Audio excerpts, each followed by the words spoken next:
Ramogi TV. Ndala paro kod achiel mar kedo kod lwenje makit chwecho chope giko mare kawuono e sama pod ywago kwan mamalo mag lwenje gi pacho ka. E kaunti ma Meru oyangi ni joma chuo kale lwenje gi moting'o bembo kanyakla kod lweny mago mag udi. Beti Juma nigi mathoth. Offices and issues are taken. Enyasi mane obagi e kareso ji mamwangaza e kar chung'od bura matiginia West County ma Meru. Apisa mar kit chweche county no oyango ni chuo 27 giwa keini 376 osebambi e thuolo mar dweche 2 mokalo. When you talk about mana e thuolo no lipot mosechwal en ni kwan lwenje go mag del to kod mago mag paro medore mokalo kendo gie sani osechopo 3230. Men who had been sexually molested for the last 2 months, there are 27 men, and women are 376.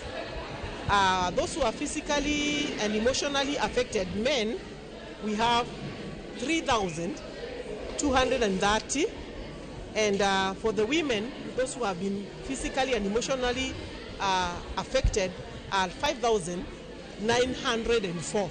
Those are data for the last 2 months, that is November and October, from the Department of Health. Mano kamoting'o mon magoyo chuo gi, riembo chuo e utegi kendo imayo gi ratichgi. Esechego riwruok ma ok mar piny owacho mar Seaford Kenya makedo ne ratichwa keini e kaunti no ma Meru kotelnegi gi jagoro margi Margaret Ikiara ojiwo jonyuol gi oganda mondo oneni nyithindo manyiri okoter e nyange e kindeni malach ma nyithindo oloro godo sikunde. I'm appealing to all the parents, all the stakeholders in this fight. Let them understand FGM is not a women empowerment. FGM is a violation of women rights, and I urge all the parents, all the girls to abstain from FGM because this is going to affect their education, these are going to affect their dignity, and also to our parents understand mwelewe ya kwamba kukeketa wasichana si kitu ya maana kwa e kaunti ma Siaya minodo gai mar kweth mar Azimio Aida Odinga bende okwedo lwenje mag kit chwech ma medore e kaunti no kendo okwayo jokanyo mopogore opogore mondo oriw lwedo mar kedo gi lwenje go. Let's have small groups like club in the villages so that they can also talk to one another, involve one another as they talk.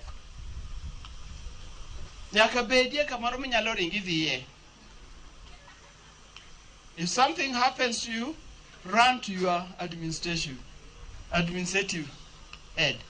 Run to your chief, sub-chief, run even to the Jadwongweng, run even to the church elder, run to somebody who is responsible. Don't hide, don't feel ashamed.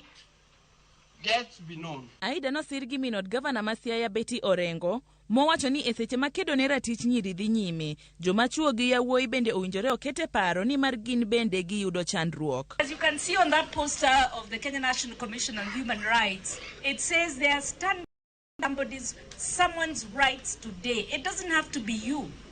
And there's this notion that we are protecting our women, our girls, our sisters. No, girls have their own rights as human beings. Women are not your women.